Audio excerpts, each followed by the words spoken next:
Networking is important for the firm. I mean, I mentioned before that it's also important for you, that's your personal goodwill. But as a firm, we also benefit from goodwill. Simplement prendre 2 secondes pour souligner, c'est un travail colossal. Je ne sais pas si vous avez idée, là, mais un bouquin de 400 pages, à partir d'une page blanche, c'est quelque chose d'énorme. Today we had the launch of the book from Lucie Bélanger on Shred. And there was a lot of clients I didn't know. So meeting some of them, being able to introduce myself, now helped me opening doors with that client. So where I can go there now, I have a new connection. We know each other, we introduce ourselves, and then we'll be in a position now, if something happened, for me to contact them and solve any issues we may have. Through the conception and the drafting of this book, I realized that my network was very important, because I used and I asked for the advice of different people who are part of this network. And it made me stronger to get all this feedback, all these advices, all these different information that were provided by these people who were in my network. Lorsque je viens à un tel événement, mes attentes envers PwC sont multiples. Premièrement, je veux que le sujet soit d'un intérêt pour moi, donc c'est très important que le sujet aille avec mes fonctions.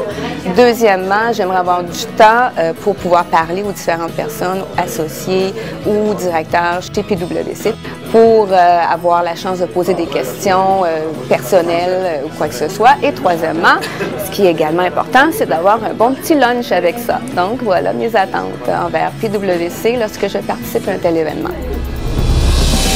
Quite often our young staff member come to me and ask, how do you do network? It's nice to talk about it, but how do you do this? I think it's important right from the beginning to decide what is your audience, who do you want to meet, and then have your list of a few contacts that you really want to meet. And then go around, ask people to introduce you, be prepared, know about the individual you're meeting, do your homework. Yes, at times it's not as easy. You need the icebreaker, but I mean, be confident, be yourself, and be prepared to talk about yourself as well. Then when you put all this together, it's going to work. There won't be any problem.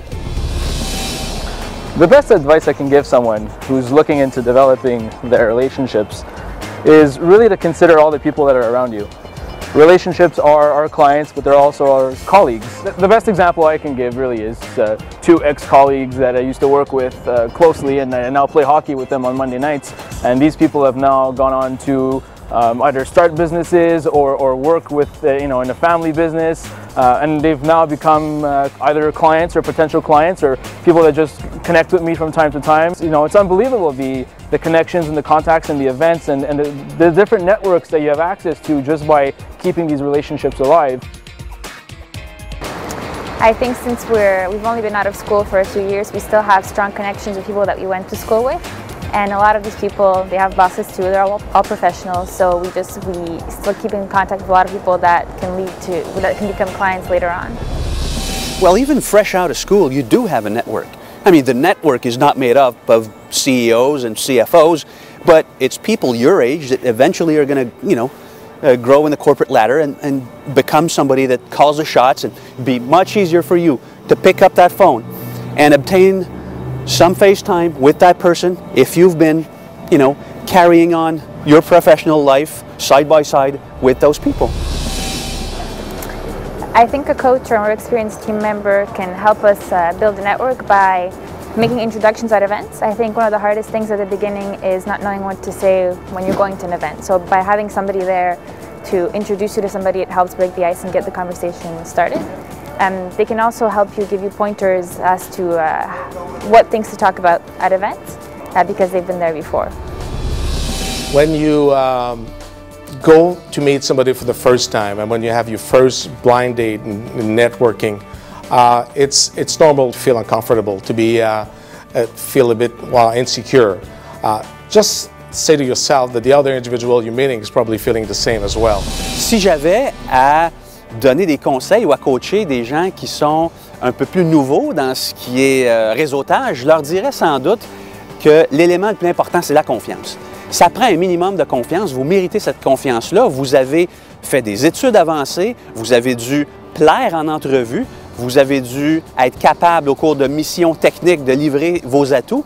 Donc, vous avez cette confiance-là à mettre de l'avant. Ça va se faire une fois, deux fois, trois fois, ça devient un peu un automatisme.